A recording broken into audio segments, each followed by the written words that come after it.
So hello everyone, आज के इस वीडियो में हम बात करने वाले हैं कि साइनोसाइटिस क्या होता है। साइनोसाइटिस एक बहुत ही कॉमन सी प्रॉब्लम है जिससे बहुत सारे लोग सफ़र करते हैं, बट इसका सही इलाज ना लेने की वजह से वो कभी भी ठीक नहीं हो पाते और गलत इलाज की वजह से ही वो हमेशा सफ़र करते रहते हैं। तो वीडियो के लास्ट पार्ट में मैं आपको ये भी बताऊंगा कि साइनोसाइटिस का सही इलाज क्या है और कैसे परमानेंटली आपका साइनोसाइटिस ठीक हो सकता है। तो शुरू करते हैं इस बात से कि साइनस क्या होता है। हमारा जो ये स्कल बोन है इसके अंदर बहुत सारी होलो कैविटीज़ होती हैं जिसको हम साइनस कहते हैं। अब इन होलो कैविटीज़ के अंदर ना दो स्पेशल बात है। पहला, इनके अंदर हवा भरी होती है और दूसरा, इनकी जो लाइनिंग होती है वो म्यूकस प्रोड्यूसिंग सेल से होती है। अब म्यूकस आपको ऐसे समझना है, जो हमारी नोज से जो डिस्चार्ज निकलता है वो म्यूकस होता है, ठीक है। तो वो जो सेल्स होते हैं वो उस पूरे होलो कैविटीज़ को लाइन करके रखते हैं। मतलब कि इन साइनसिस के अंदर या इन होलो कैविटीज़ के अंदर भी म्यूकस का फॉर्मेशन हो रहा है। तो आपको मेरी बात समझ आई। स्कल है, उसके अंदर कुछ होलो कैविटीज़ हैं, जिन होलो कैविटीज़ की जो लाइनिंग है वो म्यूकस प्रोड्यूसिंग सेल से बनी हुई है। अब ये लाइनिंग क्योंकि म्यूकस प्रोड्यूसिंग सेल से बनी हुई है तो ये म्यूकस प्रोड्यूस करेंगे। और ये म्यूकस ड्रेन कहाँ होता है? ये म्यूकस हमारी नोज में ड्रेन होता है, क्योंकि जितनी भी ये होलो कैविटीज़ हैं जिन्हें हम पैरानेजल साइनसिस कहते हैं, ये हमारी नोज से कनेक्टेड है, ठीक है। ये हो गया बेसिक स्ट्रक्चर कि एक साइनस होता क्या है। अब ये समझते हैं कि साइनोसाइटिस कैसे होता है। जब किसी की नोज ब्लॉक हो जाएगी, अब नोज ब्लॉक कैसे हो सकती है? म्यूकस प्रोड्यूस हो रहा है नोज में, अगर बहुत एक्सेसिव म्यूकस का प्रोडक्शन हो गया और वो नोज से बाहर नहीं जा पा रहा, नोज के अंदर ही फंसा रह गया, तो उससे क्या होगा? ये जो डक्ट्स हैं, जो साइनस की डक्ट आ रही है ऊपर से नीचे तक नोज में, अगर ये इनके आगे म्यूकस भर जाएगा तो ये ब्लॉक हो जाएंगी। अब ये ब्लॉक हो जाएंगी तो जो साइनस के अंदर म्यूकस का प्रोडक्शन हो रहा है वो नोज में ड्रेन आउट नहीं कर पाएगा। मतलब साइनस में म्यूकस का प्रोडक्शन होता रहेगा और वो साइनस के अंदर ही इकट्ठा हो जाएगा। अब ये जो साइनस के अंदर म्यूकस इकट्ठा हो रहा है, तो म्यूकस ना एक बहुत अच्छा कल्चर मीडिया होता है। कल्चर मीडिया का मतलब है जिस पे बैक्टीरिया इजीली ग्रो कर सकते हैं।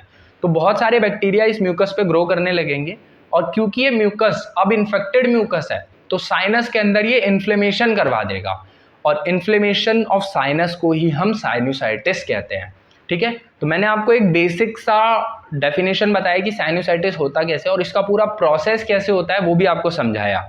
म्यूकस जो है ये सिलिया की वजह से ड्रेन आउट होता है। हमारी नोज में हेयर लाइक प्रोजेक्शन होते हैं जो हमेशा मूव करते रहता है बैकवर्ड, जिसकी वजह से जो नेजल म्यूकोसा से म्यूकस प्रोड्यूस हो रहा है वो हमारी पोस्टीरियर कोएनल वॉल में चला जाता है। अब ये कोआना क्या होता है? CHONA इसकी स्पेलिंग होती है, और जो हमारी नोज की दोनों ओपनिंग उस जगह पे ओपन करती है उसको हम कोआना कहते हैं, ठीक है।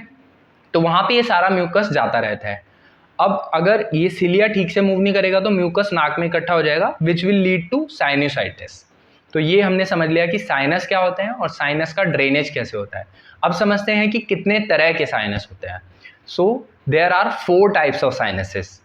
4 टाइप्स ऑफ साइनसेस में 4 पेयर होते हैं बेसिकली। पहला मैक्सिलरी साइनस, दूसरा इथेमॉइड साइनस, तीसरा फ्रंटल साइनस और चौथा स्फिनॉइड साइनस। अब जैसे इनके नाम है, मैक्सिलरी, ये मैक्सिला बोन है, हमारा जो अपर जॉ होता है इसको हम मैक्सिला कहते हैं, ठीक है। ये मैक्सिला बोन है, तो मैक्सिलरी साइनस की लोकेशन ये है, ठीक है। ये वाली जो बोन है यहाँ पे एग्जैक्टली एट दिस पॉइंट, ये है इथेमॉइड बोन। ये जो इथेमॉइड बोन है इसमें जो साइनस है, इसमें जो हॉलो सेल्स प्रेजेंट है उसको हम इथेमॉइडल साइनसिस कहते हैं। और ये जो हमारा फ्रंटल बोन है, ये फ्रंटल बोन है, इसमें जो 2 साइनस यहाँ पे लोकेटेड है इनको हम फ्रंटल साइनस कहते हैं।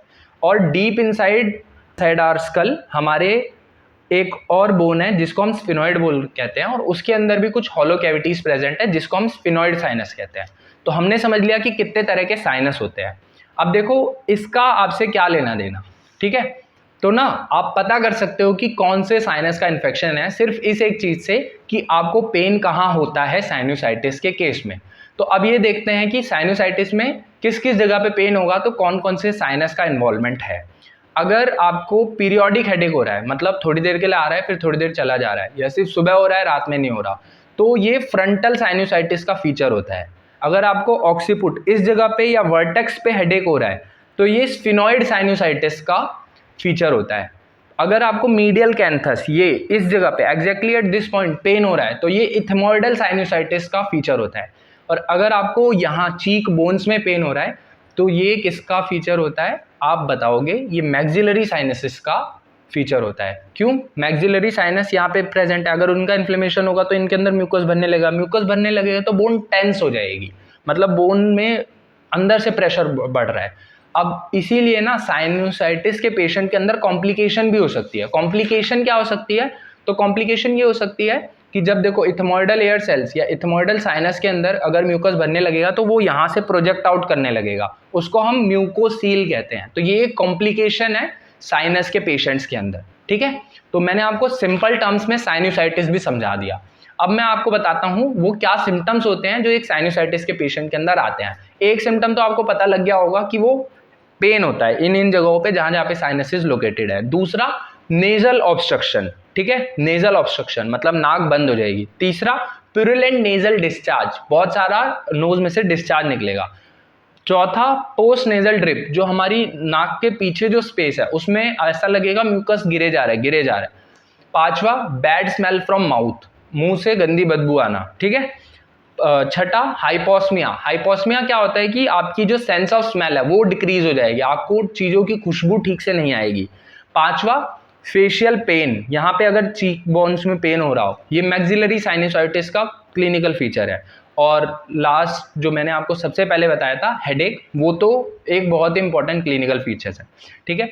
अब आप इसका कौन सा इन्वेस्टिगेशन कराओगे ये पता करने के लिए कि साइनोसाइटिस है या नहीं, तो मैं आपको बता देता हूँ। एक्सरे वाटर व्यू करवाते हैं हम, और माउथ को ना ओपन रखना होता है, ऐसे ऐसे करके ओपन माउथ में हम एक्सरे वाटर व्यू कराते हैं। क्यों कराते हैं? क्योंकि इससे हम माउथ ओपन रखने से जो स्फिनोइड साइनस है उसका भी विजुअलाइजेशन हो जाएगा एक्सरे के अंदर। तो आपको याद रखना है एक्सरे वाटर व्यू। कोई भी पूछे कि साइनोसाइटिस में इन्वेस्टिगेशन क्या होती है तो एक्सरे वाटर व्यू। इसके अलावा हम एक तरह का एंडोस्कोपी कराते हैं जिस उससे भी हमें साइनोसाइटिस का पता लग जाता है, ठीक है। So these are the investigation जो आप साइनोसाइटिस के केस में कराओगे। तो मैंने आपको पूरा बताया कि साइनस क्या होता है, साइनोसाइटिस क्या होता है, क्लिनिकल फीचर्स क्या होते हैं, कौन कौन सी जगह पे पेन होगा तो कौन कौन से साइनस का इन्वॉल्वमेंट है, इन्वेस्टिगेशन क्या कराओगे। अब लास्ट पार्ट पे आ गए हम कि ट्रीटमेंट क्या होगा। तो देखो कोई भी साइनोसाइटिस का जो केस है ये एक फंक्शनल डिसऑर्डर है। फंक्शनल डिसऑर्डर कैसे? म्यूकस एक्स्ट्रा प्रोड्यूस हो रहा है या फिर म्यूकस ठीक से ड्रेन नहीं हो पा रहा, तो ये ब्लॉकेज है। Unless and until there is some structural defect, देखो अनलेस एंड अनटिल मैं बोल रहा हूं, अगर कोई स्ट्रक्चरल डिफेक्ट है जिसकी वजह से म्यूकस बाहर जा ही नहीं सकता, सिर्फ उस केस के अलावा आपको किसी भी केस में साइनोसाइटिस में सर्जरी नहीं कराना है।